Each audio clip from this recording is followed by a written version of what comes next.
It's time for another edition of Iconic Years in Film, and today I'm going to be going over my top 10 favorite movies from the year 1984 on physical media. So let's rock this.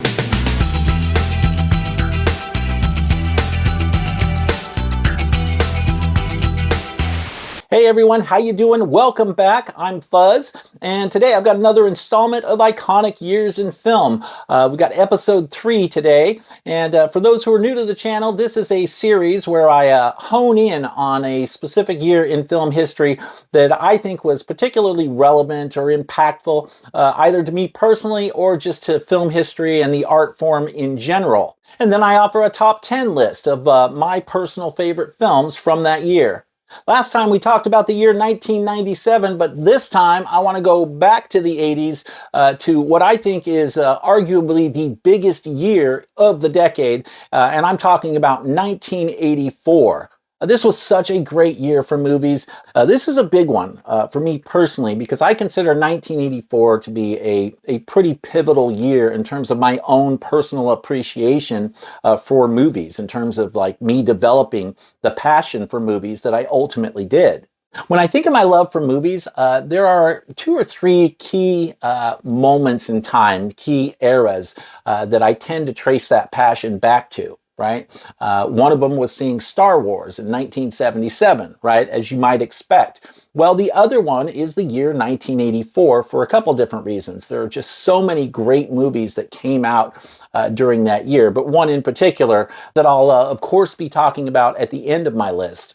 But when I sat down to figure out like which movies to include on this list, it actually was kind of challenging because there were so many good movies that came out that year.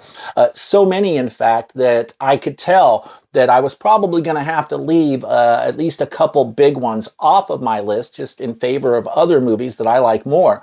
And so some people might have a problem with this list not including a couple key titles, but there were just a lot of great movies that came out that year. So it really was kind of challenging trying to prioritize them and figure out which ones were going to make up my final top 10.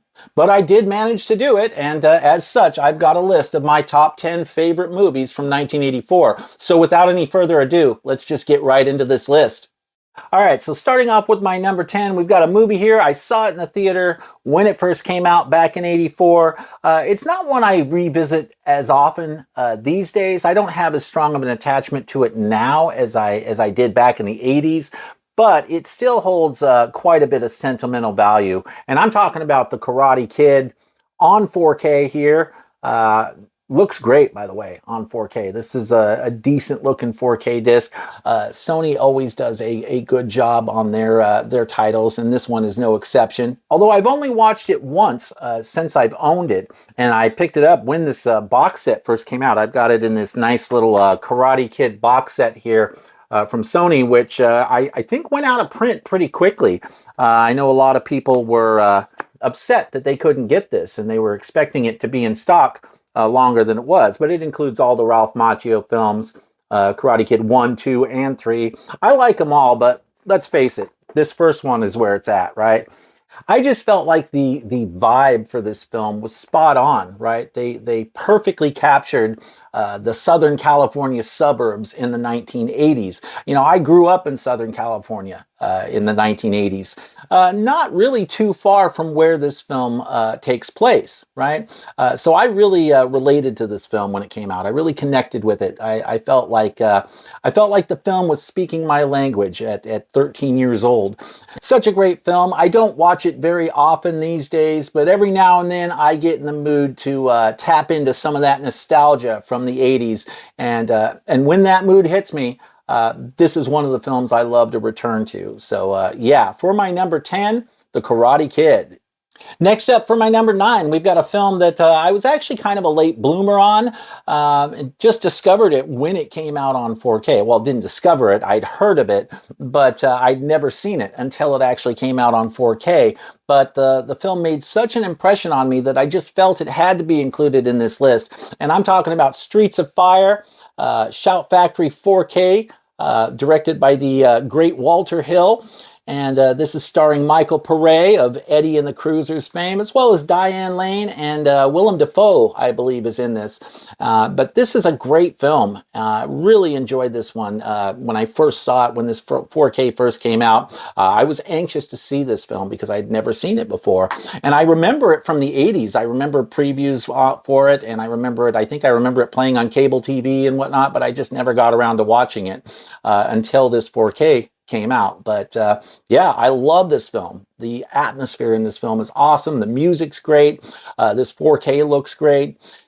So yeah, I just felt like this one should be included somewhere on this list, even though I don't have quite the nostalgic connection to it that I do with the other films on this list. It's still a great movie, and one of my favorites from 1984. So for my number 9, Streets of Fire. All right, for my number 8 here, we have an absolute horror classic directed by the great Wes Craven. I'm talking about Nightmare on Elm Street, of course. This is the one that kicked everything off for this franchise and for this particular horror icon. With Freddy Krueger, Wes Craven gave us a horror icon unlike any other, and one that would go on to be one of the biggest icons in the horror genre to this day. So yeah, just a great film. And, you know, what can you really say about this one? Amazing practical effects, if not cutting edge, groundbreaking practical effects for the time. And just a great film all the way around. And one of the few Nightmare on Elm Street ones that I can return to on a regular basis, along with Dream Warriors. Those are like my 2 favorites. The others I don't really return to very often. But this one I have a blast with every time I watch it. And of course, we just got it on 4K this year. Long overdue, so it was great to finally get this on 4K. It's a great looking 4K, and yeah, I don't know how much else I can really say about this, but yeah, total horror classic, so I had to have it on the list. Nightmare on Elm Street. All right, and moving right along to my number 7 here, we've got a sequel to a legendary film, one that I think sometimes gets overlooked, or at least did for some time. I think people have kind of come around to this film a little bit more over time, but when it first came out, I think a lot of people were like, really? But I'm talking about 2010, the year we make contact, a sequel to 2001, A Space Odyssey, of course. And, you know, it's kind of hard, admittedly, to follow up a Stanley Kubrick film. I mean, how do you make a sequel to a Stanley Kubrick movie? Well, Peter Hyams directed this one, and I'm a big fan of Peter Hyams. He also directed Outland. He directed The Star Chamber, Sudden Death with Jean-Claude Van Damme. He's done a lot of really cool movies. And this one, I thought he did a great job with this one. I thought it had a good story. I liked seeing where the film went, or where the story went after 2001 A Space Odyssey. So I thought this was a really good film, and I would love to see this one actually get a 4K release. It would be a day one purchase for me to go with my 2001 4K. But yeah, great cast in this too. You got Roy Scheider. You've got Helen Mirren, a younger Helen Mirren in this one. John Lithgow, of course, who's always great. So yeah, just a solid sequel, and I think it's an underrated sequel, or one of the more underrated sequels out there in sci-fi history. Right? I think this is a really good movie, and I always enjoy watching this one. So yeah, for my number 7, 2010, the year we make contact. Okay, next up for my number 6 here is a title. I wasn't even sure if I was going to upgrade this one to 4K. I was kind of on the fence because I have a Blu-ray of it, and the Blu-ray's cool, but I was like, you know, I think I got to do it. It's a Brian De Palma film, so I think I got to upgrade to 4K. So I ultimately did Body Double. And I haven't had a chance to watch this yet. I just got this like a week ago, so I haven't had a chance to sit down and watch the 4K though. Got the new Steelbook here from, who is this, Lionsgate? I think it's Lionsgate that put this out, and if I'm wrong on that, forgive me, but there's some artwork there. You got Melanie Griffith on the back here. I think this is a great movie. I just wasn't sure if I needed it on 4K initially, but ultimately I started thinking about it, and I was like, oh man, all that great camera work that De Palma and his crew do, you just gotta love it. So I ultimately decided that this one had the potential to really benefit from a 4K restoration, so I decided to pull the trigger on it. But I love Brian De Palma. This is kind of a Hitchcockian thriller. I love that about De Palma. He loves to tap into that whole Hitchcock vibe, and he definitely does that here. So great film, and yeah, I don't know what else I can really say about it. Just a great, Hitchcockian thriller from the legendary Brian De Palma, who, De Palma's filmmaking is just top notch. This guy knows what he's doing, right? So yeah, for my number 6, Body Double. By the way, if you're enjoying the content on this channel, do me a favor and please consider subscribing to the channel. And if you do, don't forget to activate those notifications as well so that you can be alerted whenever I'm posting videos that you might be interested in. And also don't forget to like the video as well. It really does help with the algorithm and the channel's visibility on YouTube. Thank you so much for your support. I really appreciate it. All right, moving right along here to my number 5. We've got a Brat Pack film here. I guess you could call it that. I'm talking about Red Dawn, starring Patrick Swayze and Charlie Sheen. And there's a whole bunch of people in this film. Who else we got? Leah Thompson, Jennifer Grey. Ryan O'Neal is in this, Harry Dean Stanton, Powers Booth. So yeah, a ton of people in this film, but it's just a great movie. Certainly a relic of the Cold War, I think you could say, this film. It certainly tapped into a lot of our Cold War fears that we were all feeling back in the early and mid 80s, certainly with the threat of nuclear war and all that. But yeah, awesome film. Once again, you got commies invading America, and you got a band of a ragtag band of rebels fighting back and kicking some commie ass, which you got to love it whenever there's some commie ass being kicked, right? So I love this. It takes me right back. I used to watch this all the time back in the 80s. It ran on cable TV quite a bit, if I remember. And so I was always coming across it and rewatching this one. So when I saw that Shout Factory was putting out a 4K, it was a day one purchase for me. I had to have it. So yeah, love this film. Red Dawn for my number 5. For my number 4, we've got a film here that I don't watch as often these days, but I used to watch it all the time years ago, and I've seen it so many times. But I mean, my tastes have kind of changed a little bit in the last 5 or 6 years or so. But I still love this film. I still like to revisit it every once in a great while, and it holds a special place in my heart. And I'm talking about The Natural. I got it on 4K here. Robert Redford, Wilford Brimley, a lot of great people in this as well. Barbara Hershey, Kim Basinger is in this, and some other people too. I'm kind of drawing a blank at the moment, but it's a great film, and it's one I saw in a drive-in theater with my parents in 1984, and it made an impression on me. You know, it's about, I'm not even a sports guy. I don't like sports, actually. I never watch sports, but the one sport I can handle is baseball. And in this case, I felt like I was kind of watching a superhero movie with this one, right? Because the main player here, Robert Redford's character, is a baseball player who seemingly has these almost superhuman abilities when it comes to the game, right? I mean, he's just a badass player. He almost plays kind of like a superhero, right? Or at least he did to me at 13 years old when I first saw this film. And so I think that's what I loved about this movie when it first came out. There was just something kind of magical about what was happening in this movie. And the first time watching it at that age, at 13 years old, I felt like I was watching something pretty special that was going to stick with me for a long time. And it did. But I have always loved this film. I used to watch it, like I said, all the time. It was one of those highly rewatchable films for me. It was one of those films for a while that when I couldn't figure out, I'm talking like when I was in my 20s, right? 20, 30 years ago, it was one of those films that was like a go-to. If I couldn't decide what to watch, this was a film that I would just pop in just to veg out on just because I was so familiar with the film.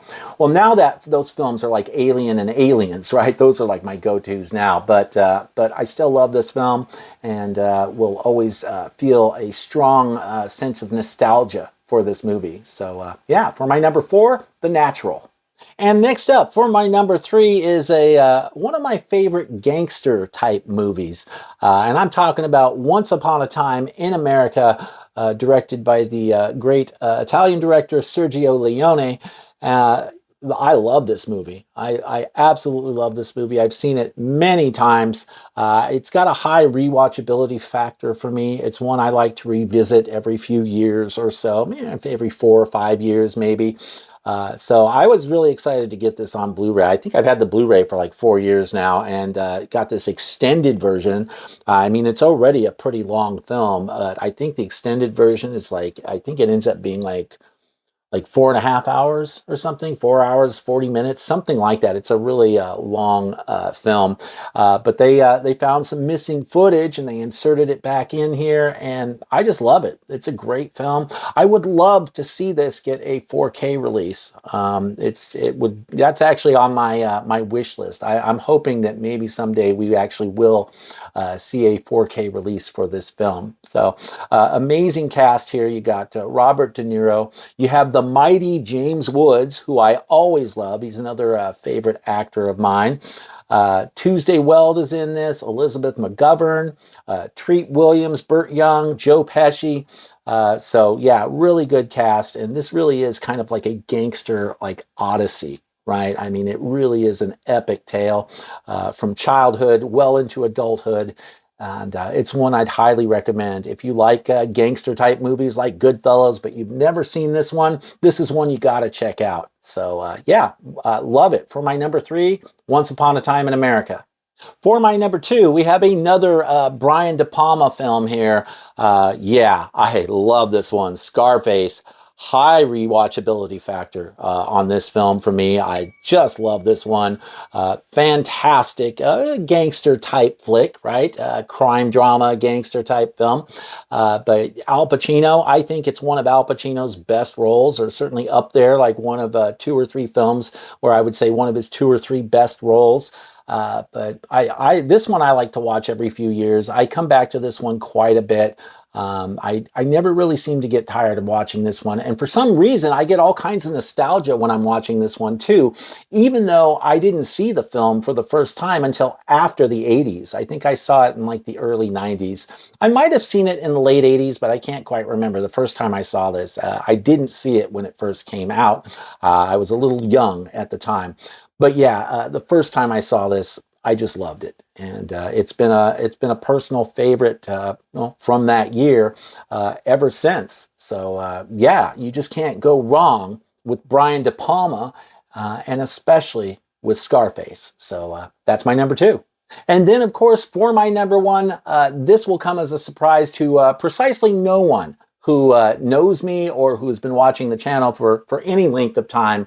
I'm talking about Terminator. Yeah, just got this 4K last month.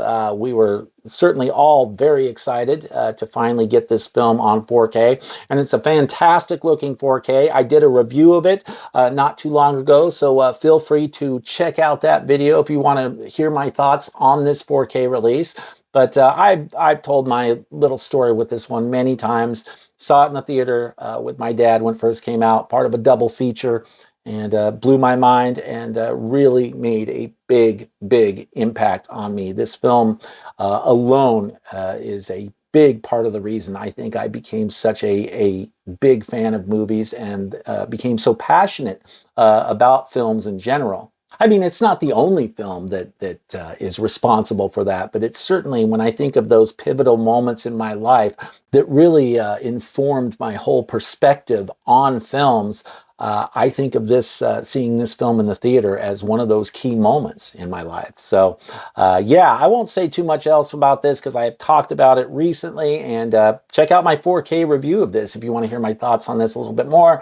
But yeah, for my number 1, The Terminator, you know it couldn't go any other way for me this year, right? This was always going to be number 1. And of course, got my shirt on to reflect my excitement for being able to talk about this film once again.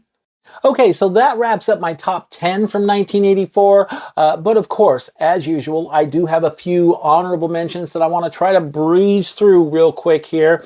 The first one is it's the other movie I saw in the theater with my dad when I went to see Terminator with him in '84. And that movie is Runaway, starring Tom Selleck, Cynthia Rhodes and Gene Simmons.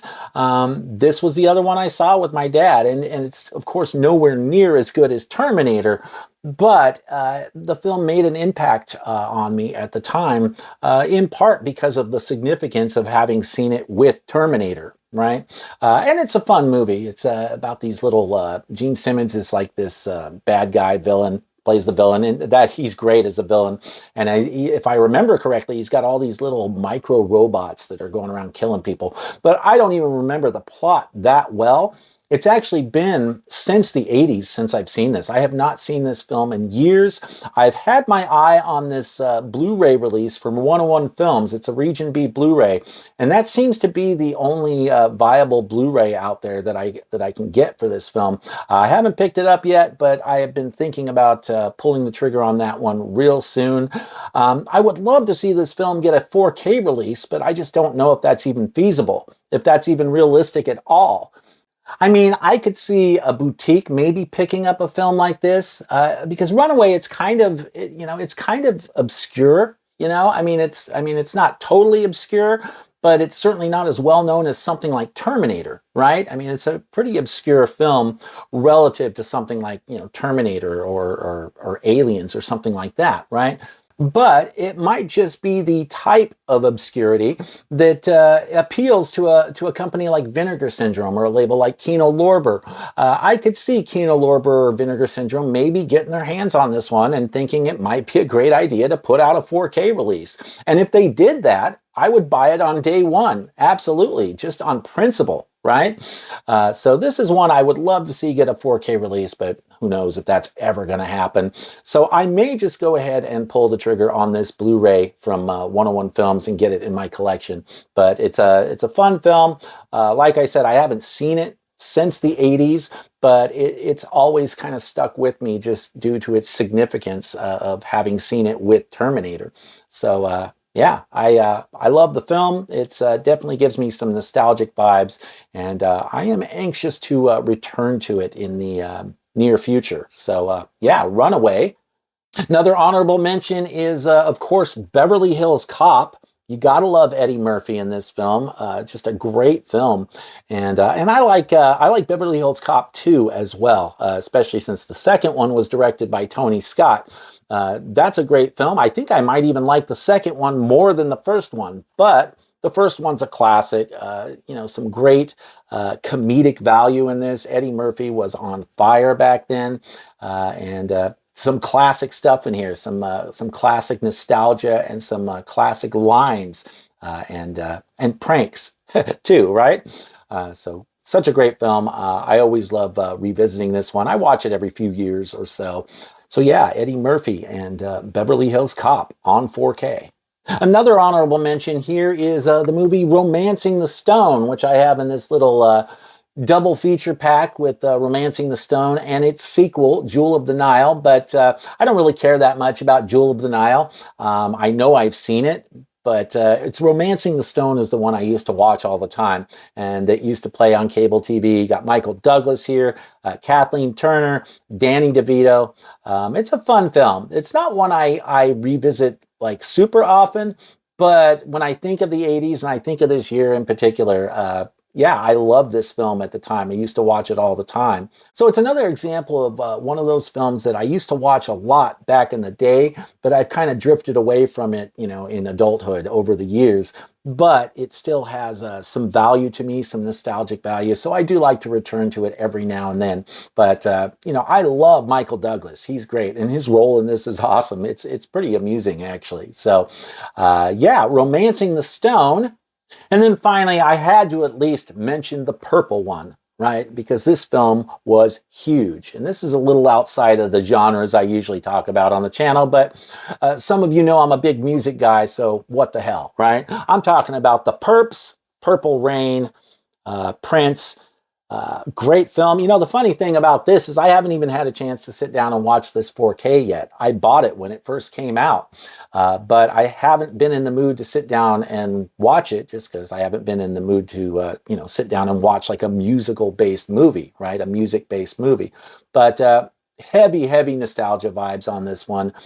Prince was the man. And I can remember being in junior high when this movie first came out. We were having a school assembly. I have this image of having a school assembly. And, you know, of course, all the songs from the soundtrack were like big hits. They were playing on the radio at the time back then. And I can remember being in this auditorium for a school assembly, and they did something with Prince. Like they played a Prince song or something, and everybody just went nuts. I mean, he was huge. He was the man that year, the man of the year, at least in terms of music.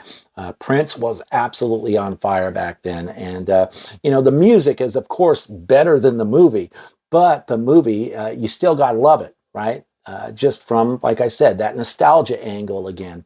It's a fun movie to watch, and it's a fun movie to revisit. But I need to watch my 4K.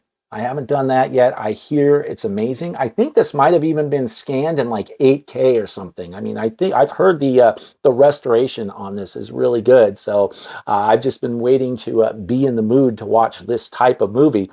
But I do plan to check it out in the not too distant future and see if this 4K is as good as everyone has said. So yeah, for my final honorable mention, the purple one, Prince, Purple Rain. All right, so that about wraps it up for my top 10 favorite movies from 1984. Let me know what you think of my choices here in the comments below, and let me know what some of your favorites are from the year as well. I always love hearing from you guys and chatting with you guys, so make sure you leave me some feedback down below. Also, don't forget to like the video and subscribe if you're not already subscribed. Thank you so much for watching today, guys. I really appreciate it, and I'll see you soon.